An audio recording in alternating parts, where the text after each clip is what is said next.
자, 너희 안에 이 마음을 품으라 곧 예수님 마음이다. 결국 구원이 뭐라고 그랬나요? 구원은 예수님 마음 품고 사는 것, 예수님 되는 것, 예수님처럼 우리 마음도 생각도 또 행동도 뜻도 그렇게 되어가는 것, 그게 바로 구원입니다. 그래서 우리 안에 예수님을, 너희 안에 예수님을 모셔라 또는 품어라, 닮아라 이렇게 되는 거죠. 근데 예수님을 닮으면 뭘 닮아야 되는가 하면 6절에 그는 하나님이시다는 거예요. 하나님의 본체시다. 여기 아주 중요한 부분이 나왔습니다. 그는 하나님이신데 하나님과 같아지려고 하지 않았다. 하나님과 동등됨을 취할 것으로 여기지 않았다. 여기요. 하나님이신데 하나님으로 행세하지 않았다는 말이 되겠죠.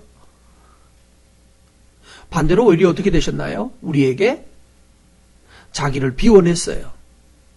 하나님의 존귀를 비워내고 하나님의 거룩하신 그 영광스러운 모습을 비워내고 오히려 뭐와 같은 모습으로 사람들과 같은 형체, 우리와 같은 육체의 모습을 가지고 우리에게 오셨습니다. 그러니까 거룩하신 하나님의 그 영광을 비우고 죄인의 모습으로 사람이 되어서 오셨다는 말입니다. 자, 여기에 어제 인터넷에 45분짜리 글을 올렸는데 뭐 예수의 아내가 뭐돼 있다는 말이 뭐 있다는 말 나와가지고 제가 반박 글을 어제 하나 발표했습니다. 그런데 거기에 여기 보십시오. 성경에 보니까 하나님의 본체시라고 그랬죠. 예수님은 그러면 뭐예요? 하나님인가요? 사람인가요? 하나님이시죠. 근데 하나님의 모습을 빼버리고 사람들과 같이 되셨다. 사람의 형체를 가지사 사람들과 같이 되었다. 이게 사람하고 똑같아졌다는 말이에요. 그럼 사람이 되신 거죠. 그러니까 사람의 모양으로 껍데기만 사람의 모양을 뒤집어 쓰고 온 것이 아니라 사람이 되셨어요. 그러니까 사람이 되셔가지고 뭐 하셨나요? 그는 우리하고 똑같은 인간이 되셔서 그렇게 8절 말씀 다시 봅니다. 사람의 모양으로 나타나사 자기를 낮추고 죽기까지 복종하셨다. 예수님이 십자가 지셨다는 것은 뭔가 하면 하나님에게 복종하는 것을, 하나님의 뜻에 복종하는 것을 보여준 사건입니다. 자, 요게 복음입니다. 하나님이신데 우리를 위하여서 사람이 되셨고 하나님의 말씀과 뜻에 복종해서 자기 자신을 낮추더니 어디까지 낮췄는가 하면 마지막 죽는 것까지 낮추더라. 죽는 것도 자기 마음대로 하지 않고 죽는 것까지도 하나님께 맡기더라. 그래서 정말로 믿는 사람이라면, 예수님을 품고 사는 사람이라면 아무리 어려워도 스스로 목숨을 끊었다 그러면 그건 구원이 아닌 겁니다. 여기 분명하게 정리하셔야 돼요. 아무리 우리가 마음이 아파도 그건 구원이 아니에요. 왜? 죽음, 사람이 하나님께 순종할 수 있는 마지막 길이 뭐예요? 마지막 순간의 결정이 생명이에요. 내 생명을 아버지 손에 뭐하나이다? 의탁한다. 맡긴다는 뜻이에요. 부탁하는 거와 달라요. 아버지 손에 의탁은 아버지가 마음대로 하세요. 누구예요? 예수님도 그러셨고, 죽는 모습이 나오는 사람이 분이 예수님하고 스데반 얘기죠. 그 두 사람의 죽음의 자리가 나오는데 그 죽음의 순간에 뭐 한다고요? 내 생명을 아버지 손에 의탁하나이다. 이렇게 하나님께 자기의 모든 일생, 나서부터 죽는 순간까지 모든 일을 하나님의 말씀에 의지해서 말씀에 따라서 결정하고 살아가신 분이 예수님인데, 그렇게 살았더니 하나님은 뭐 하시던가요? 이 9절. 그랬더니 하나님이 그를 지극히 높여서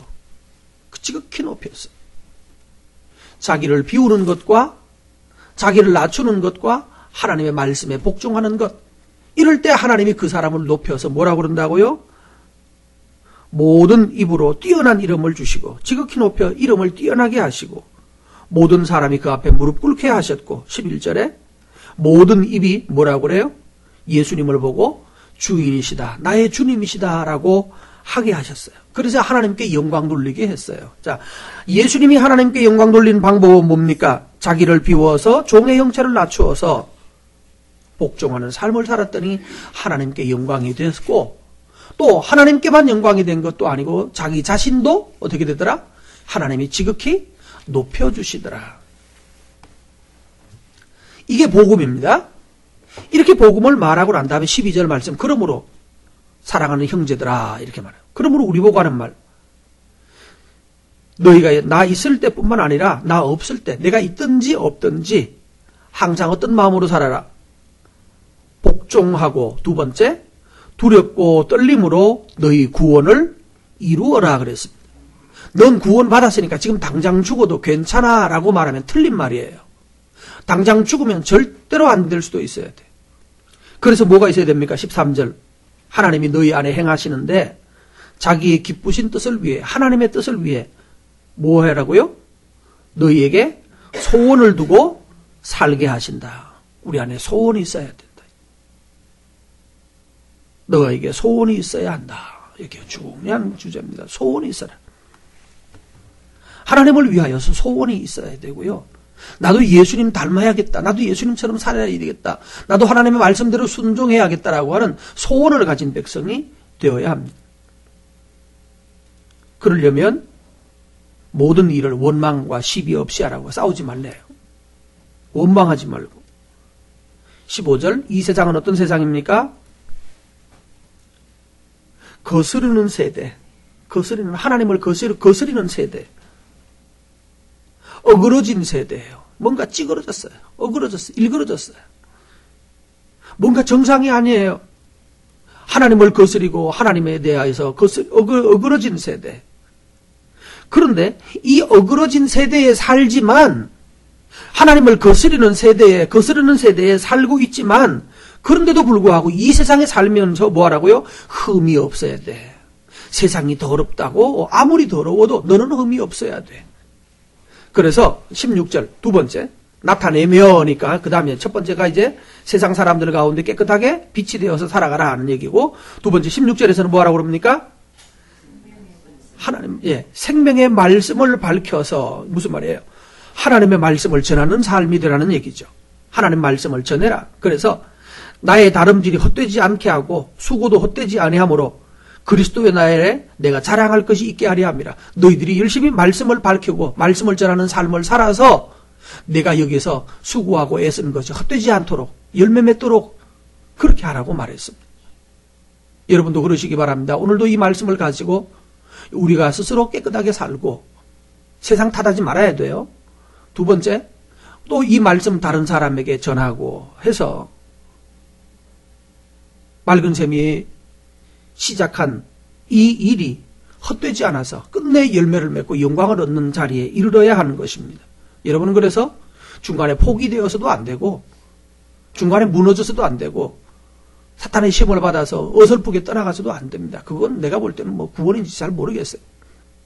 이 전제라는 말은 뭔가 하면 last offering이라고 합니다. 마지막 부어지는, 번제를 다 하고 나면 그게 이제 이게 뭐죠? 이렇게 마지막 불씨가 남잖아요. 번제 이 소를 잡아서 다 태우고 나면 마지막 불씨만 이렇게 벌겋게 껌뻑껌뻑 살아 있을 때, 그때 마지막으로 전제 기름을 갖다 부어요. 이렇게. 자, 불씨가 남아 있는데 기름을 부으면 어떻게 될까요? 다시 확 타면서, 기름 부으면 밑에 있는 그 뭐라고 그러나요? 왜 그 불 티끌 같은 게도 확 올라가겠죠. 그때 폼 얼마나 멋있겠어요. 기름을 부어버리면 거기서 기름이 확 올라갈 거 아니에요. 바로 그 모습입니다. 내 생명을 너희들의 불쏘시개로, 너희들의 불의 기름으로 마지막으로 다 부어진다 할지라도, 나를 다 부어준다 할지라도 나는 기쁘고 기쁘다. 이게 바울이죠. 요즘은 목사들이 이런 모습을 잘 못 보여서, 또 제가 이런 모습을 잘 못 보여서 문제입니다만, 이게 바로 바울의 삶이었고 예수님의 삶이었어요.